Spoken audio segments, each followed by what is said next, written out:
បើតាមការលើកឡើងរបស់អ្នកជំនាញចិត្តសាស្ត្ររបស់ក្មេងក៏ដូចជាអ្នកជំនាញខាងផ្នែកកុមារតូចហ្មងគាត់បាននិយាយថាកុមារតូចជាពិសេសចន្លោះពីអាយុ0 ខែដល់អាយុ1000 ថ្ងៃហ្នឹងគឺពួកគាត់ត្រូវការពេលវេលាក៏ដូចជាការមើលថែក្តីស្រឡាញ់ពីឪពុកម្ដាយខ្លាំងជាងពេលណាទាំងអស់បងប្អូនអញ្ចឹងហើយជាងការផ្ដល់នៅសម្ភារៈទំនើបរបស់របរមានតម្លៃក៏ដូចជាលុយកាក់ទៅឲ្យគាត់ហ្នឹងឪពុកម្ដាយចាំបាច់ត្រូវតែ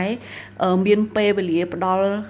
ភាពកក់ក្ដៅដល់ពួកគាត់ធ្វើឲ្យពួកគាត់មានសុខភាពផ្លូវចិត្តអាហ្នឹងក៏ជាកត្តាមួយដែលជាឥទ្ធិពលដល់ពេលអនាគតរបស់គាត់ដែរតែខ្ញុំជឿថាបច្ចុប្បន្នឪពុកម្ដាយភាគច្រើនគឺពួកគាត់រវល់នឹងការងារបន្ទុកសេដ្ឋកិច្ចច្រើនអញ្ចឹងពេលខ្លះការផ្ដល់ពេលវេលាឲ្យពួកគាត់ហ្នឹងក៏នៅមានកម្រិតដែរប៉ុន្តែយ៉ាងណាក៏ដោយ